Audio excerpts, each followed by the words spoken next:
மனோ 360. இன்றைக்கி நம்ம எங்கள் வீட்டு ஸ்டைலில் புதினா சட்னியை வந்து எப்படி பண்ணுறதுன்னு பார்க்கலாம். சூப்பராக வந்திருக்கு. நீங்கள் வாங்க வீடியோக்குள்ள. புதினா சட்னி செய்யலாங்க. அதுக்கு ஒரு கட்டு புதினாவை நல்லா கழுவி நல்லா ஆஞ்சி கழுவி எடுத்துகிட்டு வந்துட்டேன்.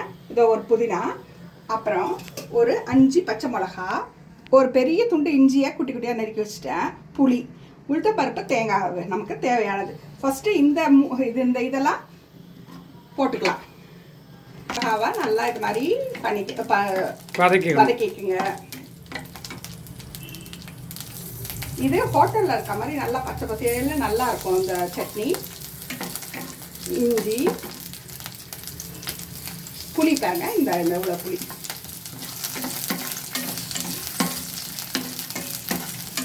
இப்போ நம்ம இந்த புதினாவை இந்த வானலியில் போட்டுக்கலாம். கழுவிட்டு வந்து அந்த தண்ணி எடுத்துகிட்டு வந்து போடுறேன். ஆமாங்க, சரி. சிம்மில் கொஞ்சம் வச்சுக்கோங்க, அது அப்படியே வெடிக்க போகுது.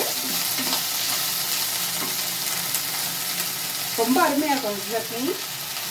ஒரு ரசம் சாதம் வச்சுட்டு ஒரு துவையல் வச்சு சாப்பிட்டா கூட ரொம்ப டேஸ்ட்டாக இருக்கும். செஞ்சு பாருங்கள். இந்த அளவுக்கு வதக்கினா போதும், ரொம்ப கருப்பாக்கக்கூடாது. இந்த அப்படியே பச்சையோ கலரோடு இருக்கிற மாதிரியே போதும். இந்த மாதிரி போதும். 1/4 கப்பு உளுத்தம்பருப்பு போதும்.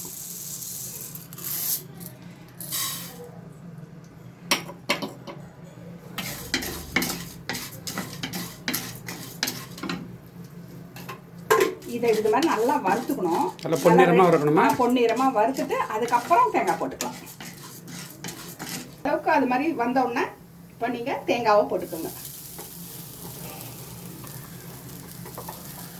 ஒரு 2 கை தேங்காய் போட்டுக்கலாம்.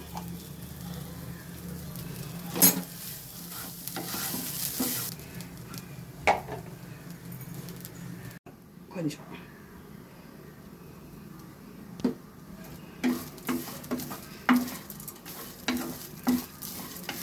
புதினா கொத்தமல்லிலாம் வச்சுருக்கோம் இல்லையா, இது உப்பு போட்டு கொஞ்சம் அரைச்சிடணும். அரைச்சிட்டு அதுக்கப்புறமா இந்த உளுத்தம்பருப்பு தேங்காவை வந்து இது ஆறினோன்னே அதோட சேர்த்து போட்டு அரைக்கணும். ஃபஸ்ட்டு இது கொஞ்சம் நல்லா நைஸாக அரைச்சிடலாம். இதுக்கு வந்து இப்போ உப்பு உடனே போட்டு அரைப்பியா? உப்பு போட்டு அரைச்சிடலாம். சரி, இது ஆறட்டும், அரைச்சிக்கலாம்.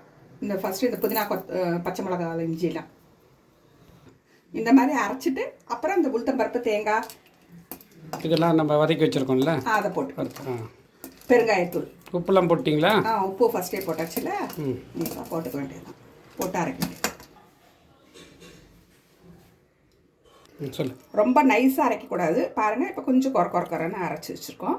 இந்த மாதிரி இந்த கன்சிஸ்டன்சிக்கே அரைச்சி வச்சுட்டோன்னா ரொம்ப நல்லாயிருக்கும், டேஸ்ட்டாக இருக்கும். ரொம்ப நைஸாக அரைக்கக்கூடாது. எண்ணெய் ஊற்றி கடுகு ஒரு 1/2 ஸ்பூன், உளுத்தம்பருப்பு ஒரு 1/2 ஸ்பூன், காஞ்ச மிளகாய், கொஞ்சோண்டு பெருங்காயத்தூள்,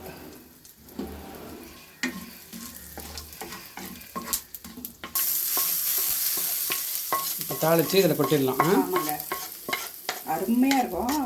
ஹோட்டல்லாம் இருக்கும் இல்லையா, அந்த மாதிரி நல்லா பச்சை. ஃப்ரெண்ட்ஸ் பாருங்கள், செம்மையாக வந்து புதினா தொகையில் வந்திருக்கு, அருமையாக வந்திருக்கு. இது ரொம்ப அருமையாக இருக்கும். இட்லிக்கு தொட்டுக்கலாம், சோத்துக்கு தொட்டுக்கலாம், சாதத்துக்கும் பசஞ்சு சாப்பிட்லாம், எல்லாத்துக்குமே ரொம்ப அருமையாக இருக்கும்.